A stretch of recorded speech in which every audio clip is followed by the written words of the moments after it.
Good evening, everybody. This is Darius Assemi, your host at Unfiltered, a GV Wire podcast. Welcome to another great episode. This tonight is going to be a very quick episode because we have President Trump's State of the Union address. I know a lot of Republicans are going to be watching, and also a lot of Democrats watching to see what President Trump is discussing on various issues.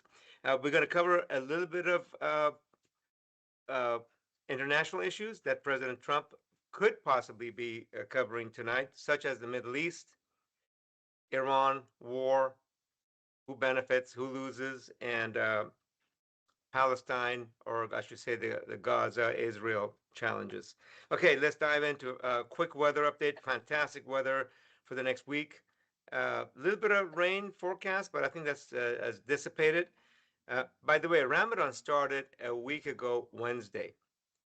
So happy Ramadan to all of our Muslim friends and family, and my Muslim friends and family, both here in the United States, in Central California, and across the world.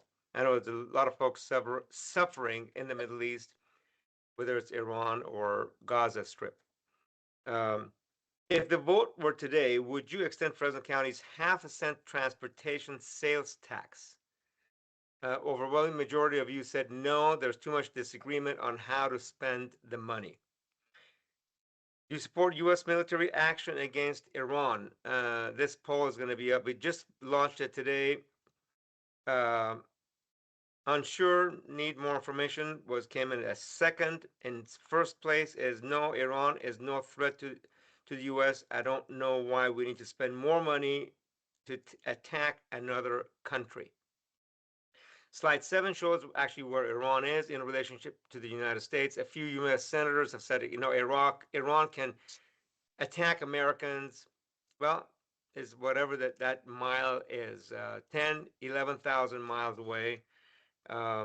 This distance, between six to 7,000 miles away from the United States. And a little closer look at there is Iran. It's on the news with a lot of firepower, U.S. firepower in the Persian Gulf and the blue waters just out south side of Iran. And then a closer look at all the oil installations. That should be slide 10. Uh, that shows how close all the oil wells are. There we go. That one. And there's actually another one. If you have that up, Paul or Eric, let's get that up as well. There's across, by the way, from Iran to Saudi Arabia, not that one. Well, that looks like potentially a Saudi Arabian oil field in the Persian Gulf. But uh, let's go back to one of the ones, your slides that shows the Persian Gulf. Okay. So there's a ton of, no, let's go back to the other one that you had up. There you go. So there's a ton of the blue or oil installations, and there's a ton on the Saudi Arabian side, which is on the south side of the Gulf. And the distance across the Gulf is about 100 miles. And the shortest distance is where it kind of pinches to the bottom right. That's the Straits of Hormuz. There we go. That's a great picture. That's all kinds of Saudi Arabian oil wells and facilities. So they're less than 100 miles away from Iran. Now let's go back to the other image that shows the United Arab Emirates, the previous image. Okay, so the pinch point at the bottom right, that kind of pointy triangle on the bottom of the screen, that's Dubai area. So one of the things that Iran has threatened is if Iran gets attacked, has X number of missiles, hypersonic, supersonic missiles, it will retaliate against oil installations all across the Gulf, including attacking Dubai, a very populous and also very successful, open, not a city, it's a small country, island country, peninsula country, I should say. Very successful. A lot of trade goes through Dubai. And of course, that will disrupt not only oil flow, We don't know what's going to happen to the price of oil. 30 to 40% of the world's oil. Actually, we can probably take the slide off. 30 to 40% of the world's oil flows through the Persian Gulf. So if that got disrupted and went to zero, so a supply going down by 30%, I'm not an economist. I'm going to guess price of oil is going to go 3 to 4 times up, maybe five. So you're looking at $200 to $300 a barrel oil, and you're looking at whatever that does to the pump. 10, 8, 10, $12 a gallon gas at the pump. And President Trump is probably weighing that option. If that were to happen, what's going to happen to the midterm elections? What's going to happen? On the one hand, Israel really is pushing the president to do this war, even though Iran has never threatened the United States that I know of. They have these slogans, death to America. They're uneducated, backwards, thug clerics. And I'm going to say it, that some of who are ruling that country. But um, Iran has said it wants peace with the United States. Uh, but President Trump said, hey, if you don't agree to these terms, we're going to attack you. Well, you attack, you take care of the war machine, you take care of Israel, but U.S. consumer can be host. So those are the things, and we have elections coming around. So this is something that the president is, I'm sure, looking at.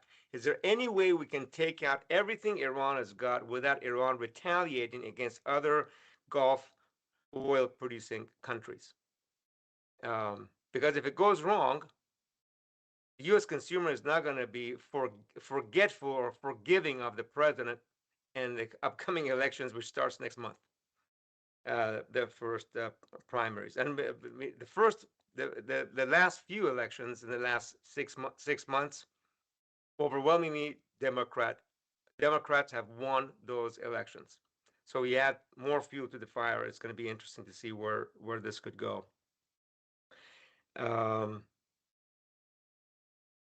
So the question is, can President Trump and Iran reach a peaceful resolution? And by the way, if the Iranian government was smart, this is what it would say. If the Ayatollahs will back down, release a few folks that have been imprisoned for years, one woman who was a Nobel laureate, and allow a new generation of folks to run the country, allow a lot more freedom for the population of Iran, remove all these artificial restrictions on activities, and of course, the Iranian Revolutionary Guard, which is involved in all business affairs of Iranian people. They have to back down and take on more democratic measures. If they did that, they could survive. Otherwise, this regime's time and tenure is very limited. I'm going to switch over to Mike Huckabee, U.S. Ambassador to Israel. Interview with Tucker Carlson, where he talks about all of the Middle East could be Israel taking all of the Middle East would be fine. And that's where Tucker actually interviews. Those of you that haven't watched this interview, we can probably take this off the screen.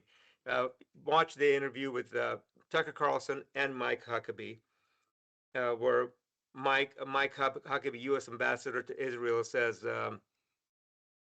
this land was promised to the people of Abraham and should be given back to the people of Abraham.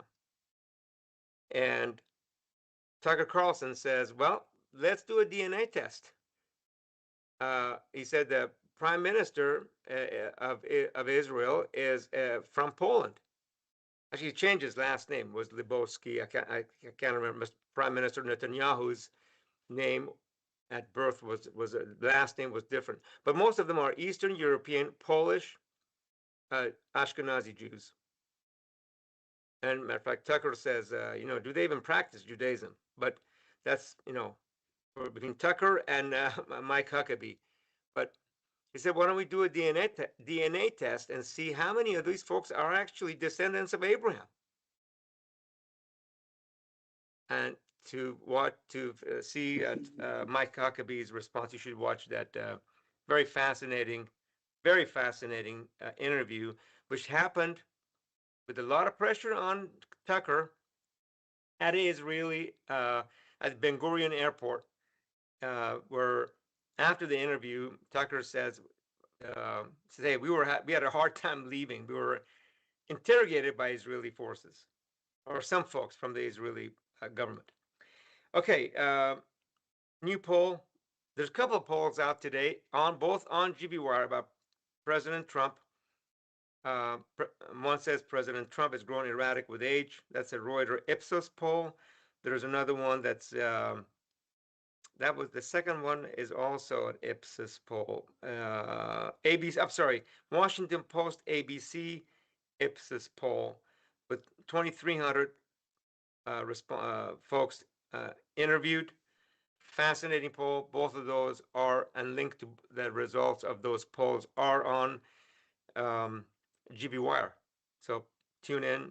As you're watching the State of the Union, you can see what Americans across the nation are saying about different issues, from immigration to ICE, getting folks deported, to the economy, to tariffs, whether you're a Republican or a Democrat. And the poll is split between those two parties.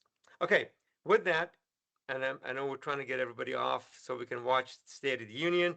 Let me bring in, we have two special guests tonight.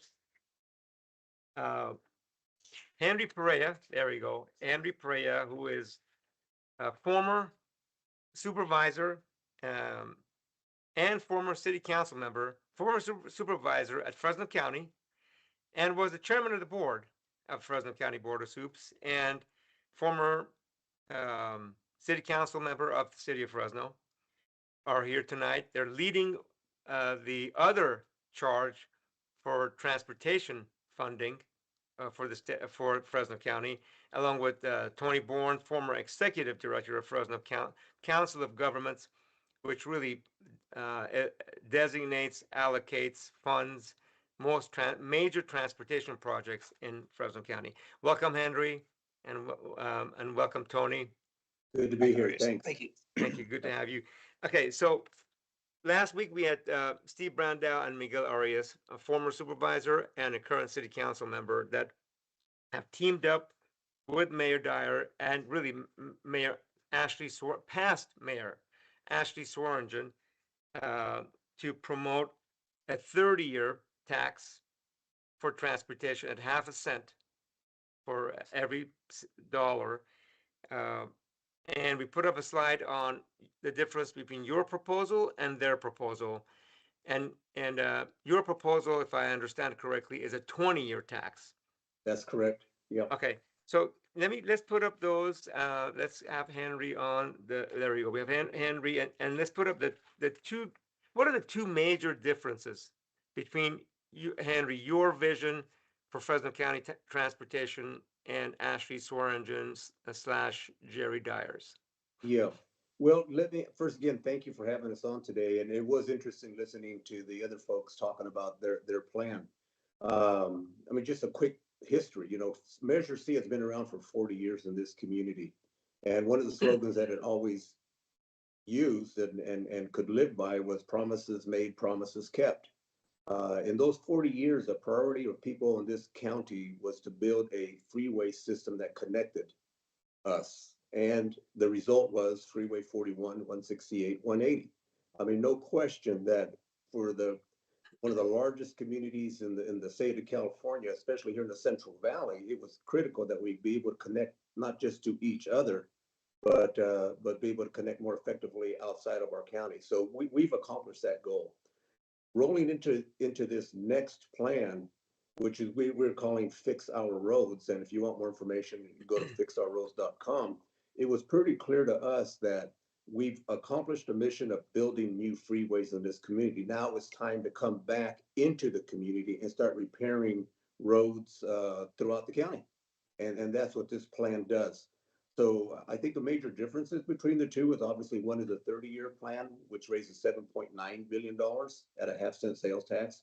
And the one that we have is a 20-year plan raising $3.9 billion but with the understanding that by including a regional program in the 20-year plan, which the other one doesn't have, we put ourselves in the position to leverage federal and state dollars to build infrastructure that we need in this community. And that's a big difference between the two. You know, we listened to those folks the other night, and I don't know if it was a lack of understanding, but when they kept saying that, you know, our money would be going to the state to build freeways. I mean, that was just an irresponsible statement to make, because the fact of the matter is, in any venue, there aren't enough dollars at the federal and state level to deal with all the needs that communities need. So the way they prioritize is, especially in the road categories, is if you have projects that are shovel ready, if you have monies that you can leverage against the dollars that we can give you, those projects rise to the top of priority lists from the state and federal level, and they get funded. And I think we have shown that type of success in Fresno County. So when we talk about our regional plan that's added in this proposal, you're talking about not building new freeways. What you're talking about, for example, is say Shaw and 99. I mean, you talk about a overpass that needs some serious building for the people to live out there. That needs to be rebuilt. So that's what we're talking about. We're not talking about new freeways. And the last thing I'll say is our plan dedicates 82% of our dollars to coming into the cities and fixing local roads, as opposed to theirs is 65%. And you ask, well, how does that happen? It happens because we have a plan where we're reimagining transit at 19%. Okay, and what that means is, first off, we are funding a status quo bus system. So we're not taking money away from the current FACS, Clovis, or rural transit system. What we're saying is we will maintain it at its current level, but we're going to put the funding in it to reimagine it. What would it look like if we created a more efficient system? Okay, as opposed to their plan has 29% into their plan. And I think what they're doing, if you look at history, the last Measure C, we knew that Fresno, or rather the transit system in the county, only had about a 2% ridership. And that has not increased much, even though there are a lot of riders, no question. And we want to protect the people's ability to ride in an efficient transportation system. But we learned in the last plan was just by giving more money to that system without changing it, it didn't improve it. So what we're saying now is we're going to put money into the plan to improve the system. And once it's improved, then we can start moving monies around to make whatever new system comes into place Henry, a better functioning system. has your measure looked at, instead of 40-foot buses, can we have 20-foot buses that cost a lot less, easier to drive, less operational cost, still takes care of that 2% of Fresno County uses public transit, but your plan is 19%. I think the Swearingen and Jerry Dyer plan is 29% of Right. every dollar goes to public transit. Have you looked at, is there a way we can even, Oh, stretch absolutely. Absolutely. I stretch mean, those dollars further? between Tony and other transportation experts that have been a part of developing this plan, I mean, we understand that transit is a subset of obviously of transportation, which is why we are calling it reimagining transit. We put substantial funds in our plan to hire the right people to come in and do just exactly what you're saying. How would it look differently if we used Uber or autonomous vehicles or whatever? I don't know what's out there, but the whole point is, instead of just throwing more money at a system that we know is not working effectively, why don't we reimagine it and then talk about from consolidating all the existing transit agencies, Fresno Fax, Clovis, the rural transportation, make them one entity. I mean, just the economies of scale of having one administration, you'd save money. Now start imagining you have a unified command saying, okay, how do we do transportation differently so that people really do get from point A to point B in a more efficient and safe manner? So that's the difference. I think a major difference in our plan You, is we're you not brought just throwing money away as something that hasn't been working effectively. We're saying, let's keep the status quo in terms of transit, so no harm there, but let's put money in it to make it more efficient.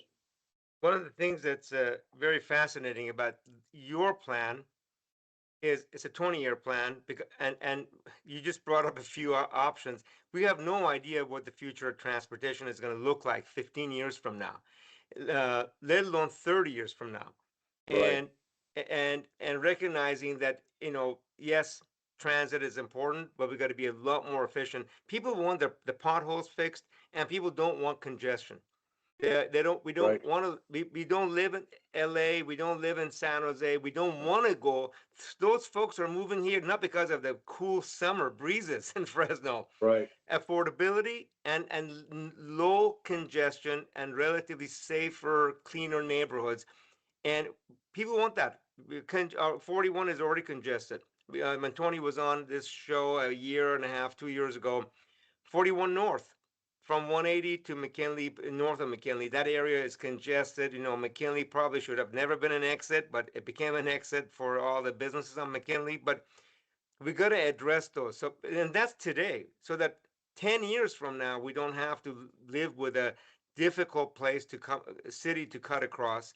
But right. at the same time, we don't know what transportation is going to look like. You just brought up autonomous cars.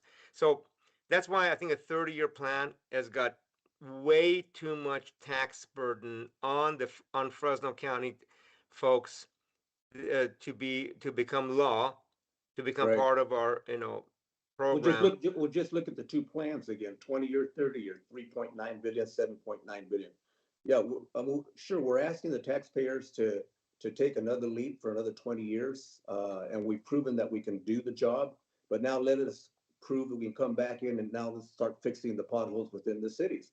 And I think another key important part of our plan is like the previous plans is once the city mayors through the COG go through the processes of allocating dollars to their cities.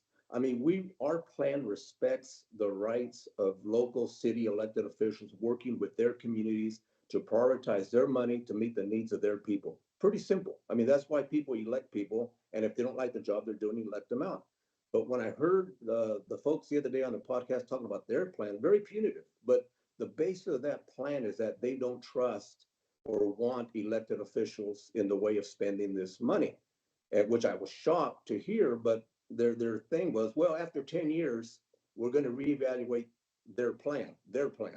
And if people aren't meeting their metrics, whatever those might be that they make for the cities, they won't give the cities any more money, their next allocation. And they reserve the right to reallocate their money. I mean, what city, who would support that? I mean, that's insane. And of course, the cherry on that cake, from my perspective, was they said, well, the COG will now be along with the Citizens Oversight Committee, will be making those decisions. Well, I'm sorry. I think people elected people to make those decisions for them and with them, and that's what it should be. Great And Tony, points. I'm taking it all. Tony, why don't you jump No, in on? yeah. Let me. Okay, let me speak to the Sure. major Okay. streets regional program differences, right? So we have to keep in mind there's going to be probably another 200, 300,000 people in the county over the next 20 years, right? So how are those people getting around? Let's be honest. Our physical layout is that we're auto-centric communities. That's who we are. That's who we are at this point. Our plan allocates, I think it's almost over $1.5 billion for projects on those major corridors, be they highway or local streets, particularly the road corridors that connect the rural communities to the urban area, right? Which is one of the fundamentals of the original measure. But their plan has no money to address any of those routes, right? They don't even have enough money to leverage. Again, back to what we did with the previous two measures, we leveraged it 8-to-1. You know what that can do for you? You know who's going to like the Ashley's plan and Dyer's plan? You know who's really going to like it are surrounding counties. You know why? Because they know that without having matching funds to after the federal and state grants, we can't compete. That's what frustrates me about whoever put this plan together. It wasn't put together by people with any kind of transportation background or experience. I'm not exactly certain. I have some feelings about who is driving it all, but that makes no Who is fundamental driving it? sense. Who is driving Ashley Swearengen's plan? I think it's Mayor Celadon personally. That's who I think. Mayor Mayor Celadon. Okay. Well, Okay. if I give you my perspective, I think the elephant in the room is the Central Valley Community Foundation.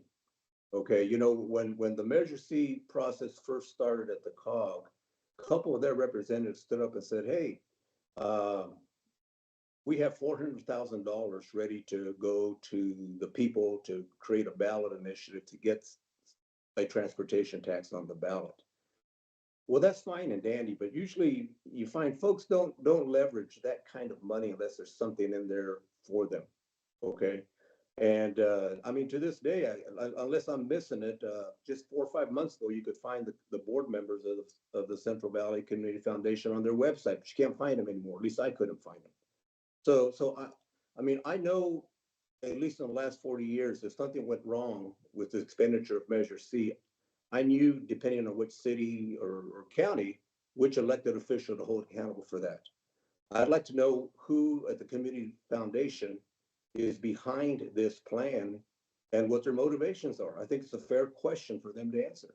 So that's who I think is behind it. I think other folks, like they have Ashley and they may have, a few local activists that are, behind it, developing the plan.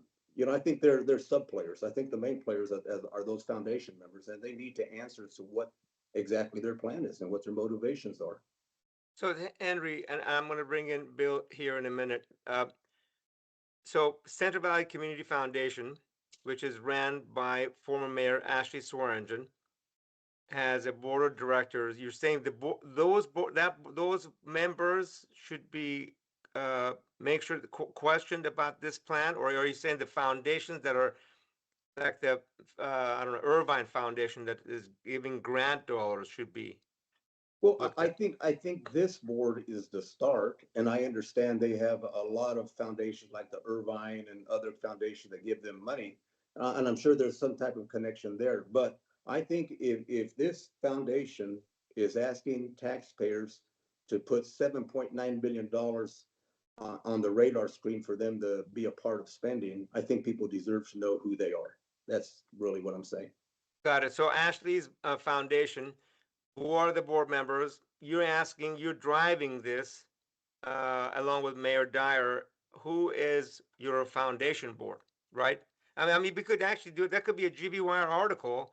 We'll ask former Mayor Swearingen, who now runs Central Valley Community Foundation. Okay, who is your board members, and are they aware of what you're driving in this initiative?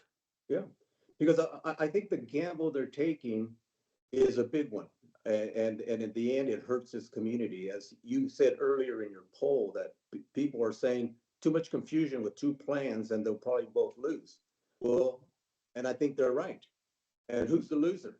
The loser is going to be the folks in the neighborhoods who have potholes that aren't being fixed. And just as big a loser when you go to the transportation. And now imagine a Fresno transit system that's destroyed, a Clovis transit system, rural transit that goes away. I mean, I think the community foundation needs, I think, accept and understand the stakes that are at hand before us as the community right now. Great points, Henry. Bill? So just to clarify, Vivian Velasco Paz and Paul Gibson are co-chairs of the Central Valley Community Foundation. I think the way that organization works, though, Ashley Swearingen is the driving force. I can't imagine that the board even signed on to this if they weren't convinced by Ashley that this is the way to go. I did have a question for you, Henry. I know that the other proposal is highly prescriptive when you're talking about building and repairing roads. And can you explain to our viewers how they really lay down the law, how they want the road to look like versus letting the local cities decide what the road should look like? And I'm thinking about things like mandatory bike lanes and other features. Yeah. Well, and I'll probably let Tony get into more of that type of detail, Bill. But I mean, there are paving indexes that all communities need to strive towards it. Basically lay out the level quality of the street. I mean, every city has engineers. They have public works departments. They have this type of data within their own systems that explain the priority of which streets in their community should be fixed first. Now, when you mix that into the bag with safe routes to schools. Okay, well, maybe we need to do that too, or maybe we need to do some other type of infrastructure work. I mean, that's part of the dialogue that every city takes into account in making the final decisions on where they're going to allocate their dollars. And and Tony may have a different perspective, but mine is elected officials and the local residents decide what's best for their particular community. One may want a ton of bike lanes, another one may not. But I think that's their decision to make. Tony, anything to add there? Well, I think I question the intent of some of these guidelines. For me, as a transportation guy, it's obvious that they're trying to discourage use of the automobile, right? When you look at some of the implementing guidelines, not being able to add lanes only in particular situations, uh, uh, have to add a bike, only can add a lane if it's going to be a bike lane or a bus lane. Again, in context of where our growth is in this community, I see their measure and they're trying to shift, us from we're an auto-centric community and our plan addresses that and tries to deal with that. They are trying to shift us away from that into a public transit. There's $1.1 billion there for public transit for 2% ridership. And we went through all this in 2006 when we put the transit piece in there. The thought was, okay, we're going to put more money in there and that will help boost ridership. It didn't. And as a professional who's been in the business all these years, it was disappointing that for all we tried to do and the city tried to do, and I'm not knocking the city, they got their BRT, all of that, but they haven't been able to increase ridership and they're asking for a 45% increase in funding and just trust that they'll give us an efficient, Tony, effective service. One of my issues with the recently passed VMT tax, new home buyer tax that the city of Fresno just passed is I don't have it in front of me. Several dozen, at least 10 million going for several bus routes to Amazon. And Amazon is laying people off. And I asked the city, what is the bus ridership on a route that you're trying to add another 8 million or some number like that? Don't quote me. I don't have the numbers in front of me. And they said, well, you got to do a Public Records Act request before we can give you that information. So what is the current ridership? I mean, I understand in the mornings, Fresno Unified, some folks from Fresno Unified and students use the bus system. Areas that are congested in the morning, use it. Why do we have to have, I mean, honestly, during the day, I've never seen a bus with more than 5 people in it.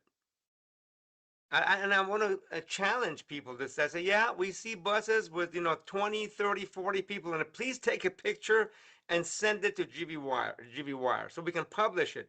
And then the time stamp it, make sure it's not AI generated, because we'll go verify that. And we're going to spend 19% on this plan and 29%, 10% more on that other plan. Now, I also understand there's folks that go, I got a job over here at Herndon and 99, and I live at Belmont and First, and I don't have a car. I can't afford a car. I'm making minimum wage. I got to get across town. The transit is the only way. Yes, we need to have a transit. Henry said it. Tony, you've said it. We need to have a more efficient transit. By the way, the longer buses damage the roads more. The heavier the bus, the heavier the vehicle, the more damage you create on the road every time you drive over it. It's 2026 and we still don't have real-time, scheduling where you can be at your stop and look at a thing and tell you how far away your bus is. And I just feel like Fax has been doing the same thing for 40 years. And, and to be clear, when you're going to hear, oh, if we lose Measure C, it's going to kill Fax.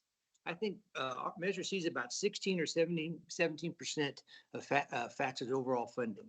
So keep that in mind when you're going to gut Fax. That's just not factual. If your measure does pothole repair, congestion relief, you mentioned Sean 99, and more efficient bus system, more reliable, efficient, more cost effective, smaller buses, less damage on the road, easier to drive. I could support something like that, but at 20 years, but for sure not at 30 years. Yeah.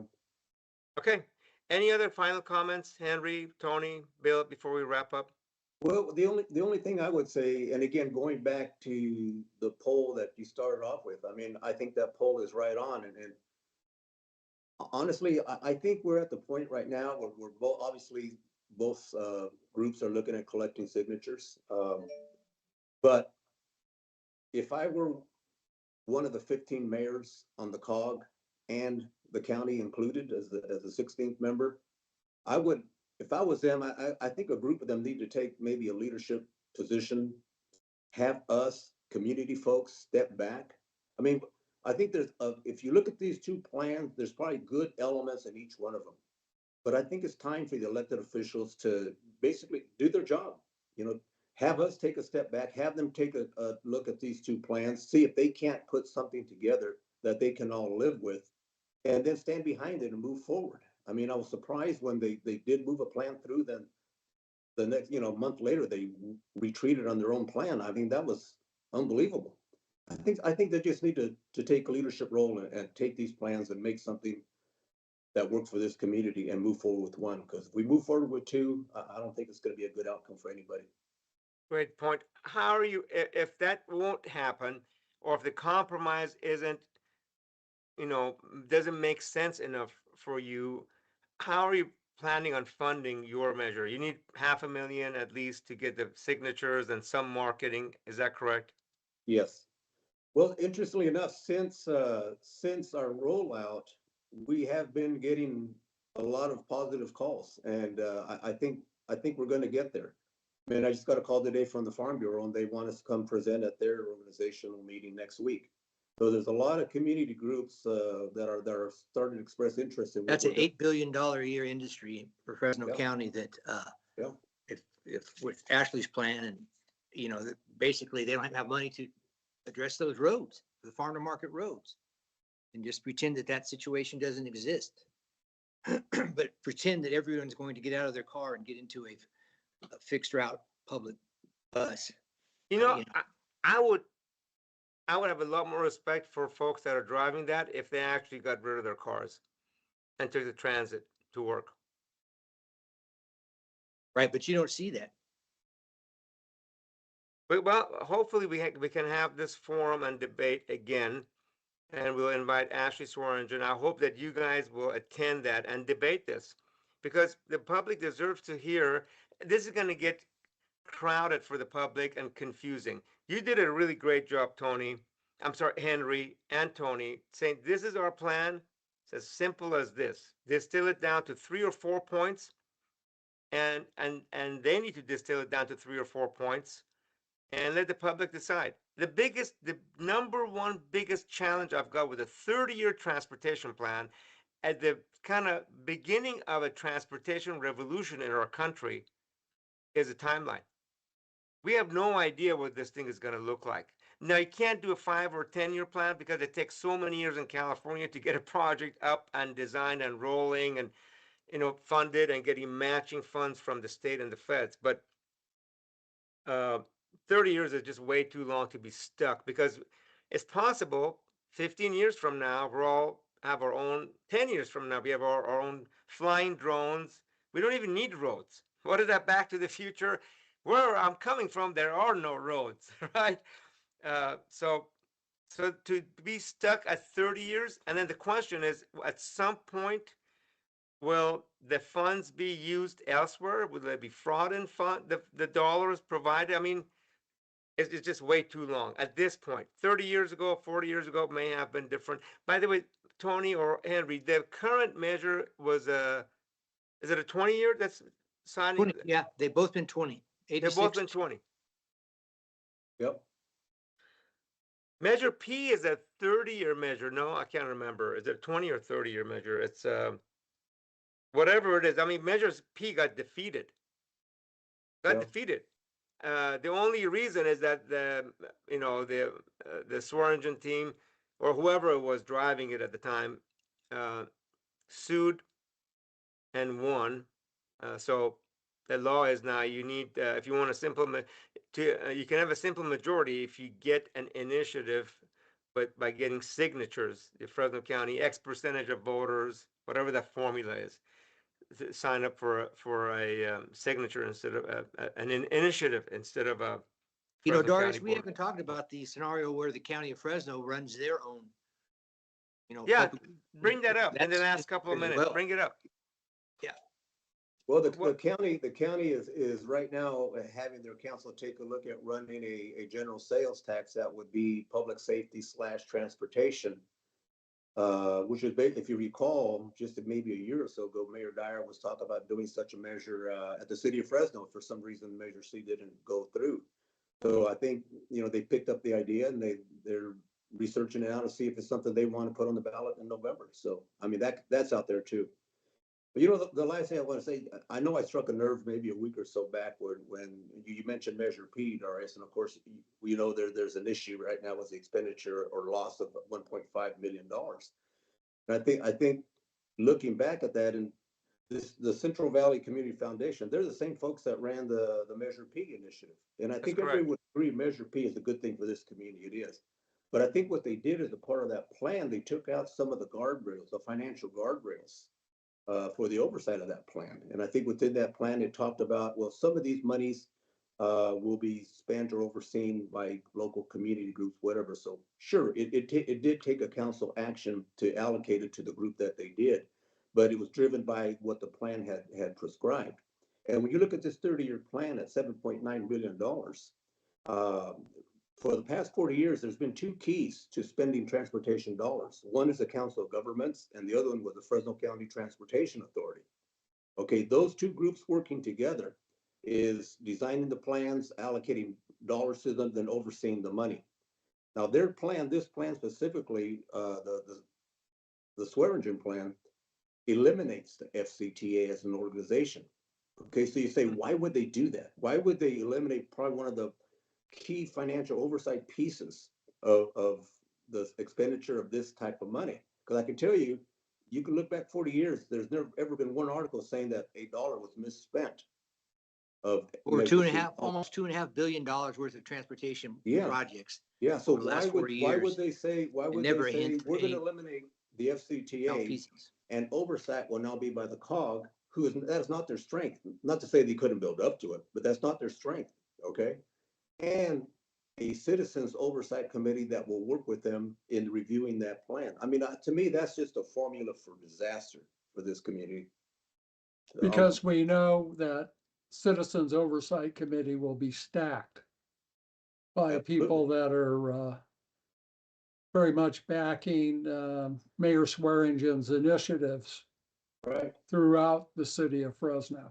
Yeah, There's $47 million for administration that has the potential to go wherever without. Yeah, but they will be her loyalists. So I go back. It won't be truly representative of the community. Right. So I go back to the Central Valley Community Foundation, and I don't mean to harp on it, but they are a board. They are a governing board. And if something went really horribly wrong in that organization at the staffing level next week, they're the ones that the media would be calling to say, what the heck happened? You guys are supposed to do oversight of what you're doing. Well, this media is gonna call them. The Central Valley Community Foundation. Who are you? Do you know what's going on? Do you know what this is the plan that you guys are supporting? Yeah. Paul Gibson used to be, wasn't he one of the founders of Guarantee Real Estate? Paul Gibson. Yes. Yeah. Yeah, and why do they think it's a good idea to eliminate the FCTA, which has been a lot of the financial oversight of expenditures of money? Why is that a good idea? Yeah. Maybe they do have a good idea. I don't know. Those are the questions, Bill, that GBWire can ask them. Okay, last call before we drop off. Any other comments? Tony, Go ahead, Bill, Tony. Henry? More for roads, less to waste. Fix our roads, Fresno.com. Let's put that back on the screen, by the way. Let's put that website back on the screen. There it is. Fix our roads. Fix our roads, Fresno.com. Okay. All right. 82% of the money to address 95% of the overall trips. Okay. Awesome. Henry, Tony, thank you for joining us, and we hope that you'll come back again very soon. And maybe we'll invite, if it's okay with everybody, have a simple debate here with Mayor Dyer and Mayor Swearingen, and maybe a couple of the board members of Central Valley Community Foundation. Well, I think that the first one you should have said was the chairman of the board of the Central Valley. I'd like to have them in the room. Okay, you got it.